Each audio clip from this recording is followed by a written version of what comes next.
तो इसका कारण क्या है? इसका कारण यह है कि ओनियन एक पेरिशेबल मतलब पदार्थ है, ऐसा जो है जो कि खराब हो सकता है।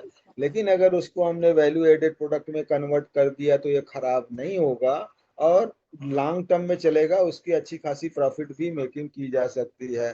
तो इसके लिए क्या करना चाहिए, हमें एक प्रोसेसिंग यूनिट लगानी चाहिए, जिससे कि उस समय जब रॉ मटेरियल सस्ते में उपलब्ध है उसको हमने प्रोसेस कर लिया तो अब उसकी ड्यूरेबिलिटी बढ़ गई, वो ज्यादा समय तक टिक सकता है, खराब नहीं होगा। और जब खराब नहीं होगा तो हमें जिस रेट पे बेचना है उस रेट पे बेच पाएंगे, क्योंकि हमारी बाइंग सेलिंग पावर बढ़ जाएगी उसकी ड्यूरेबिलिटी बढ़ने की वजह से। तो एक सैंपल प्रोजेक्ट यहाँ पे प्रपोज किया गया है अंडरस्टैंडिंग करने के लिए, कि आप समझ सकते हैं उसकी कैपेसिटी हर हर जगह की बदलेगी। डिपेंड करेगा कि वहाँ पे रॉ मटेरियल कितना उपलब्ध है, उसके अनुसार वो बदलता रहेगा।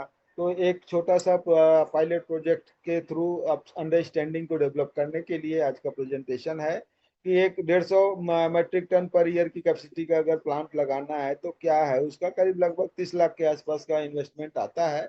और वो यहाँ पे हम उसकी चर्चा करेंगे। अब ये क्या है, इसमें जो है आप पोस्ट हार्वेस्ट जब जो लॉसेस है उसको यहाँ पे हम कम कर सकते हैं। प्रोसेसिंग करके अगर बेचेंगे तो करीब 70 से 90% का जो है उसकी ये है जो 2 साल के अंदर ये कवर हो जाएगी। जो इनकी ये प्लांट का जो इस है, ये 2 साल के अंदर इसका ये हो जाएगा, पे बैक मिल जाएगा आपको। तो प्रोडक्ट का जो ये है वो समझ लीजिए कि क्या क्या इसका प्रोडक्ट का लाइन क्या क्या हो सकता है प्याज से, वो समझना जरूरी है। तो प्याज का फ्लैक्स बन सकते हैं, उसके छिलके को जो है सुखा करके बेचा जा सकता है। तो वो क्या होता है, रेडी टू ईट फूड में मिलाया जाता है, नाश्ता वगैरह में या फूड सर्विस जो रेसिपी बनती हैं उन सब चीज में उसको मिला करके यूज किया जाता है और उसका इस्तेमाल किया जा सकता है। दूसरा क्या इस्तेमाल हो सकता है प्याज का, जो है उसका पाउडर बना सकते हैं। और ये जो हम बता रहे हैं ये सारे एक्सपोर्ट हो रहे हैं, क्योंकि उसकी ड्यूरेबिलिटी बढ़ जाती है और एक्सपोर्ट करके आप जो है अच्छा पैसा इनकम कमा सकते हैं। तो तीसरा है उसका ओनियन का पेस्ट बना दीजिए आप, जो है एक फ्लैक्स बना दीजिए, नहीं तो पाउडर बनाइए, नहीं तो उसका पेस्ट बना दीजिए। और पेस्ट बना करके आप जो है इसको फूड प्रोसेसर्स के थ्रू जो है बड़े बड़े जो किचन हैं होटल वगैरह के वहां पे इस्तेमाल के लिए दिया जा सकता है कि ये जो है इसका पेस्ट है। और उसके बाद है आप उसको पैकिंग जो है वैक्यूम पैक कर दीजिए, जिससे कि उसमें जो है मॉइस्चर नहीं रहेगा। तो वो उसकी सेल्फ लाइफ बढ़ जाएगी और खराब नहीं होगा। नाउ अभी अब जब इसको it is ready to export हो गया, क्योंकि आपने पैकिंग कर दिया और ये बेचने के लिए तैयार है। अब मार्केट में आपको या होटल में कहाँ करना है आप इसको बेच सकते हो। अब प्रोडक्ट आपका जो है रेडी टू सेल हो गया। क्यों? क्योंकि आपकी पहले जो थी वो उसकी सेल्फ लाइफ कम थी और ये करने के बाद बढ़ जाती है। तो ये सब तो मेजरली प्रोडक्ट लाइन है, कहाँ पे आप बनाओगे तो कहाँ बेचोगे उसके उसकी जानकारी थी यहाँ पे। अब टेक्नोलॉजी जो इस्तेमाल की जाएगी इसको करने के लिए वो समझने की जरूरत है। तो आपको टेक्निकल प्रोसेसिंग का स्टेप समझ में आना चाहिए। पहले तो उसको फ्लेक्स का जो है अगर कर रहे हैं पाउडर या फ्लेक्स का कर रहे हैं तो उसको उससे पहले क्या करनी पड़ेगी, आपको सॉर्टिंग करनी पड़ेगी। प्याज का जो साइज है अलग अलग साइज के टुकड़े को अलग अलग उसमें, क्योंकि मशीन को नहीं समझेगा कि ये बड़ा साइज का है छोटा साइज का है, तो इसलिए उसको आप सॉर्टिंग कर दीजिए और उसके बाद फिर उसका छिलका निकाल दीजिए। और उसके बाद फिर उसकी कटिंग करके टुकड़े टुकड़े में छोटे छोटे टुकड़ों में उसको काट दिया जाएगा। और फिर इसको गर्म करके जो है 80 डिग्री पे 5 मिनट के लिए गर्म करेंगे तो थोड़ा मॉइस्चर उसका निकल जाएगा। और फिर बाद में उसको ऑस्मेटिक डिहाइड्रेशन करेंगे, जिसमें जो है ब्राइन और एसिड मिला करके इसको पूरी तरह से रिड्यूस करके इसका मॉइस्चर को कम कर देंगे। वो 6% से नीचे चला जाएगा उसका मॉइस्चर और यूज करने के लिए तैयार हो जाएगा। बाकी उसको ट्रे में सुखाने के लिए रख देंगे 50 से 70 डिग्री टेम्परेचर पे 8 से 10 घंटा। इलेक्ट्रिक यूज करना तो इलेक्ट्रिक यूज करेंगे, जैसे भी उसको गर्म करके उसको अपना ये कर सकते हैं।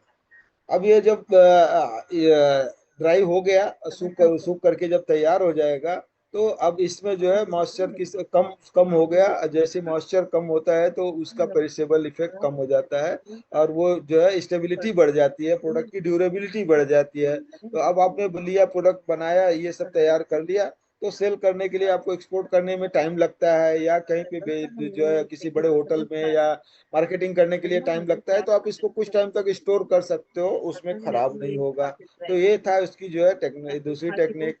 अब ये है कि आपको पेस्ट और वैक्यूम पैकेजिंग कैसे करनी है। तो अगला स्टेप में आप जो है उसको पेस्ट में लेकर के जाना है।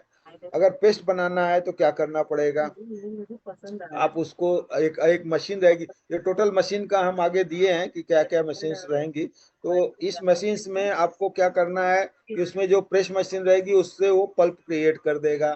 जब वो पल्प बन जाएगा उसको करीब 110 डिग्री सेंटीग्रेड तक हम गर्म करेंगे, और उसके बाद मिक्स करके नमक और ये सेट्रिक एसिड थोड़ा सा मिला देंगे उसके अंदर, और ये जो है प्रिजर्वेटिव की तरह काम करेंगे ये जो है। और पेस्ट अभी करीब 70 से 80 डिग्री टेम्परेचर तक ये गर्म करने के बाद जो है उसको सीधा क्विक ठंड ये करेंगे, क्वेंचिंग कर देंगे जिससे ठंडा हो जाए। अब वैक्यूम उसके बाद वो जैसे ठंडा हुआ उसको वैक्यूम ये करके जो है वो पैक कर देंगे। वैक्यूम पैकिंग होगी जिससे कि उसके अंदर मॉइस्चर कुछ न रहे और जाए नहीं और खराब नहीं होगा। तो ये एक टेक्निक हो गई आपकी पेस्ट बनाने की। तो जो आपका ओनियन प्याज का पेस्ट बन के तैयार हो गया। अब इसको आप जो है घर में भी इस्तेमाल कर सकते हो। आजकल तो डीमार्ट वगैरह में भी पेस्ट इसके मिलने लगे हैं कि जो हाउस होल्ड भी उसका इस्तेमाल कर रहे हैं। अदरवाइज आप बड़े बड़े जो जहाँ पे कंजम्पशन ज्यादा है, ह्यूज कंजम्पशन है, वहां पे उस इंडस्ट्री को आप सप्लाई कर दीजिए पेस्ट के फॉर्म में, और वो लोग अपना उसका इस्तेमाल करके आगे बढ़ा देंगे। दूसरा, इसको एक्सपोर्ट करने के लिए अगर आपका है तो आप उसको एक्सपोर्ट करने के लिए उसकी सेल्फ लाइफ तो बढ़ गई, अब आराम से एक्सपोर्ट कर सकते हो। उसमें से आपने बाकी अरोमा वगैरह निकाल लिया, उसके फ्लेवर्स को निकाल दिया, ये सारी चीजें करके अब उसके अंदर मिक्स करके मेंटेन करके जिस तरह से बेचना है, जैसी कस्टमर की डिमांड है, आप उस तरह से उसमें डाल करके इसको बेच सकते हैं। तो अब जो मशीनरीज हैं उसमें जो ये करने के लिए क्या क्या लगेंगे, वो अलग अलग स्पेसिफिक टेक्नोलॉजी और स्पेसिफिकेशंस लगते हैं। तो डिटेल जब प्रोजेक्ट रिपोर्ट बनता है तो उसमें सारी चीजें डिटेल्स में दी जाती हैं। बट मोटा मोटा आपको समझना चाहिए कि ये करीब जो है इसकी जो कॉस्ट ऑफ मशीनरी है करीब 20 लाख के आसपास आता है आपको ये करने के लिए। और जो प्रोसेसिंग का जो मेजर लाइन है क्या क्या उसमें रहेगा, तो एक ग्रेडर रहेगा जो उसको छोटा बड़ा सबको छांट देगा। कन्वेयर रहेगा, उसके बाद पीलर रहेगा जिससे छिलका निकालने के लिए, फिर स्लाइसर रहेगा जो छोटा छोटा काट देगा, ब्लेंचर रहेगा, फिर उसके बाद ड्राइंग और पल्वराइजेशन के लिए रहेगा। अब इसमें दो तरह से होगा।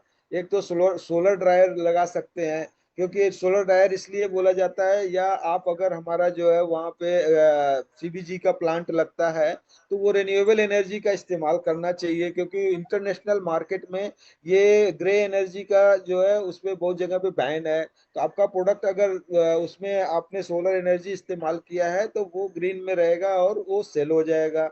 लेकिन अगर उसको आपने ग्रे इलेक्ट्रिसिटी यूज कर लिया तो आपको उसको ये नहीं बोल पाओगे। तो उसका सर्टिफिकेशन होता है जिसमें आपको अच्छा खासा फायदा मिलता है बहुत सारे एक्सपोर्ट करने के लिए जब जरूरत पड़ती है, कि ये जो है ग्रीन फूड ही है, इसमें हमने ऐसी एनर्जी इस्तेमाल नहीं की है जो कि रिन्यूएबल एनर्जी नहीं है। तो आपने ड्रायर लगाया और उसमें से बाद में सुखा दिया, सुखाने के बाद फिर आप पैकेजिंग में आ गए। पैकेजिंग मशीन रहेगी जो कि आपको वो करीब 50 kg पर आवर्स की स्पीड से वो पैकेजिंग कर सकती है, वो रहेगा। फिर लिक्विड फिलर रहेगा, एफएफएस मशीन रहेगी जो उसको आगे को बढ़ाने के लिए। इसमें साथ में आपको एक्सेलरीज भी लगेंगी, यहाँ पे बाल मिल रहेगा और कोलाइडल मिल रहेगा, स्टोरेज टैंक्स रहेंगे और वेइंग स्केल्स रहेंगे। ये सारी चीज जो है इक्विपमेंट्स लगेंगे। करीब जो है 20 लाख के आसपास का ये बजट है, और इसके बेसिस पे आपका ये बन करके तैयार होता है। अब इसकी इंस्टॉल्ड कैपेसिटी कितनी होगी जब आप लगा लोगे कि, तो ऑपरेशनल स्केलिंग अगर देखोगे तो इसकी जो कैपेसिटी है वो सेकेंड ईयर से अगर देखोगे तो करीब 70% कैपेसिटी को जो जो प्रोजेक्ट का कंसिडरेशन है, एजम्पन्स है, उसमें ये है कि 70% जो है वो सेकेंड ईयर में जो है टारगेट अचीव करेगा, और थर्ड ईयर में वो 80% जाएगा, और फोर्थ ईयर में 90% तक जो है वो उसका प्रोडक्शन होगा। तो वो कैपेसिटी के अनुसार अभी भी उसकी प्लांट की capacity 150 metric ton per year है, लेकिन अभी भी फोर्थ ईयर तक वो जो है 135 मेट्रिक टन पे ही ये जो कैलकुलेशन है आपका प्रॉफिट और लॉस का वो आ रहा है। यहाँ ये एजम्पन्स है कि आपको 365 दिन वर्किंग नहीं पकड़ा गया, किसी भी कारण से मेंटेनेंस है, ब्रेक है और कुछ सारी चीजों को छुट्टी वगैरह पकड़ के 300 ही दिन पकड़ा गया, एक साल में ये प्रोजेक्ट काम करेगा। उसके बेसिस पे, और शिफ्ट का जो पकड़ा गया है, एक शिफ्ट जो है करीब 8 से 10 घंटे का शिफ्ट पकड़ करके ये एजम्पशंस करके ये बनाया गया है प्रोजेक्ट का। अब आता है रिक्वायरमेंट आपका प्लांट का, वो समझ में आ गया। तो रॉ मटेरियल कहाँ से लोगे और कितना पर डे, ये रिक्वायरमेंट कितना होगा रॉ मटेरियल का, वो समझना जरूरी है। तो ये करीब 3.5 कुंटल पर डे का रिक्वायरमेंट है, ये जो प्रोजेक्ट का है। तो से 4.5 कुंटल तक का रिक्वायरमेंट है। सेकेंड ईयर में वो 3.5 कुंटल है, और फोर्थ ईयर तक जाते जाते 4.5 कुंटल पर डे कैपेसिटी तक का जो है ये प्लांट रहेगा। एक एक एग्जाम्पल है, आप इससे बड़ा और छोटा कर सकते हो। तो यहाँ पे रिकवरी रेट आपको अच्छा खासा यहाँ पे मिल जाएगा, क्योंकि अगर पेस्ट में जाएं या फ्लैक्स में जाएं, पाउडर में जाएं, सब में अलग अलग रिकवरी रेट रहता है। क्योंकि अगर पाउडर वगैरह में कम रिकवरी रहेगी, क्योंकि इसमें प्याज में देखेंगे तो ज्यादातर मॉइस्चर ही रहता है, तो इसलिए उसमें से 15% ही आपको निकल करके आएगा। लेकिन पेस्ट वगैरह में थोड़ा सा ये रहता है, तो 10% ही लॉस होगा, बाकी चीजें पेस्ट में आ जाएंगी। और उसको ये करके हम जो है वैक्यूम पैकिंग करके रेडी टू सेल तैयार हो जाएगा। और इसमें एक यहीं पे हमारा जो है मेन चीज होता है कि हम कैसे इसको लेंगे। अगर आप किसानों से डेली खरीदने के चक्कर में पड़ोगे तो आप फेल हो जाओगे। रीजन उसमें यह है, क्योंकि एक दिन किसान देगा, दूसरे दिन नहीं देगा, परेशानी होगी। तो यहाँ पे आपको ट्रिक यूज करना है कि आपको फार्मर प्रोड्यूसर ऑर्गेनाइजेशन से ही कॉन्ट्रैक्ट करना है, क्योंकि एक ऑर्गेनाइजेशन है तो वो ऑर्गेनाइजेशन जिम्मेदार होगी, और वो सारे किसानों से कलेक्ट करके आपको देने का काम उसका हो जाएगा। फिर मैनेजमेंट उसके हाथ में चला गया, और आपको सिर्फ एक कंपनी के साथ डील करना है। वो कंपनी ने गारंटी लिया है रॉ मटेरियल सप्लाई करने का, वो आपको सप्लाई करता रहेगा। तो ये एक स्मार्ट जो है मूव होना चाहिए। और ऑलरेडी सब फार्मर प्रोड्यूसर कंपनी तो सबके पास है ही वहां पे, तो वही फार्मर प्रोड्यूसर कंपनी ही आपको जो है माल को सप्लाई करेगी, और जिससे कि आपका जो है वो रिस्क फैक्टर भी मिटिगेट हो जाता है थोड़ा बहुत जो है उसके। अब आ गया यूटिलिटी स्पेस और लेआउट की जो प्लानिंग है वो किस तरह से होनी चाहिए। तो लैंड अगर आप देखोगे तो इस प्लांट को लगाने के लिए करीब 10,000 स्क्वायर फीट की जमीन चाहिए होगी आपको। आपकी खुद की हो या डेवलप की हो, उस तरह का होना चाहिए। प्रोसेसिंग जिसमें से 6,000 स्क्वायर फीट तो खाली प्रोसेसिंग के लिए लगेगा, और 1,000 स्क्वायर फीट लगभग जो है आपको स्टोरेज के लिए लगेंगे। तो यूटिलिटीज जो है इसमें करीब डेढ़ एक 1.2 लाख पर ईयर तो जो है पावर और वाटर का कंजम खर्चा आ जाएगा, एक साल का करीब जो है 1,20,000 के आसपास। और सपोर्टिंग इंफ्रास्ट्रक्चर उसमें जो लगेगा, वो तो वो किसी भी यूनिट में लगता ही है। जैसे कि उसमें ऑफिस लगेगा, आपको पैकेजिंग का जोन चाहिए होगा, फिर स्टाफ की फैसिलिटी लगेंगी। ये सब तो हर इसमें लगता ही है बिजनेस में, तो वो वहाँ पे लगेगा। अब इसको जो है जब आप बनाना चालू करेंगे तो आपका जो डिजाइन का लेआउट है वो बराबर से ऑप्टिमाइज करके उसको लेना है, और जिससे सोलर का ड्राइव जो रिड्यूस है इलेक्ट्रिक लोडिंग और ये सारी चीजों को पीक टाइम पे इसको पीक प्रोडक्शन में आपको फायदा मिले उसका। तो सेफ हैंडलिंग होनी चाहिए, ये सारी चीजें होनी चाहिए। अब आता है सोलर ड्रायर का इंटीग्रेशन। अब क्या होता है कि अब सोलर ड्रायर अगर आप लगा देते हो तो बहुत फायदा हो जाता है। एक तो जो है आपको फूड का जो इंटरनेशनल सेल है वहां पे आपको बताने में आसानी होती है, और दूसरा बहुत सारा आपको इंडिपेंडेंस मिल जाता है। लाइट है नहीं है, वो सब चीजों से आप मुक्त हो जाते हो, क्योंकि आपकी खुद की जो है कैपेसिटी पावर प्लांट हो गया। सोलर जो है एनर्जी आपने यहीं पे लगाया और उसका इस्तेमाल कर लिया। और वहां पे जो ये था ऑपरेशनल कॉस्ट है उसका भी रिडक्शन हो जाएगा काफी हद तक, जो कंसिडरेबली वो कम हो जाता है। तो आपका जो टर्न अराउंड है वो 8 से 10 घंटे में जो आना है वो काफी जो है एनर्जी कंजम्पशन को ये बैलेंस कर देगा, और आपका प्रोडक्ट जो है बढ़ जाएगा प्रोडक्टिविटी। अब वर्क फोर्स की जो रिक्वायरमेंट है वो तो है, वो तो आपको करना पड़ेगा। तो जनरल जो एक थंब रूल के अनुसार ये कैलकुलेशन है वो तो वेरी करेगा, अलग अलग जगह पे वेरी करेगा। तो एक मैनेजर तो आपको रखना पड़ेगा, जो कि आप ओनर जो है वो मैनेजर भी हो सकता है। अगर जो है दूसरा स्किल्ड वर्कर आपको दो रखना चाहिए, और दो सेमी स्किल्ड वर्कर होना चाहिए, एक हेल्पर और एक जो है सेल्समैन होना चाहिए। तो ये टोटल जो है 7 लोगों का कम से कम वहाँ पे मैन पावर की रिक्वायरमेंट आएगी। और ये रेट वेज रेट तो वेरी करेगा, डिपेंड करेगा आपको हर जगह पे कितना किस तरह से मिल रहा है। और उसके अनुसार मंथली आपका जो है निकल के आ जाएगा क्या, कि आपका वर्किंग कैपिटल निकल के आएगा कि कितना वर्किंग कैपिटल लगेगा। तो ये एक रफ अंडरस्टैंडिंग के लिए यहाँ पे दिया है कि जिससे आपको समझ में आ जाए कि क्या क्या लगेंगे, कौन कौन से मशीन और किस कैपेसिटी के लगेंगे। तो ओनियन ग्रेडर है, पीलर है, उनकी क्या कैपेसिटी है, टेक्निकल स्पेसिफिकेशंस हैं ये जो है, और ये आपको समझने की जरूरत है।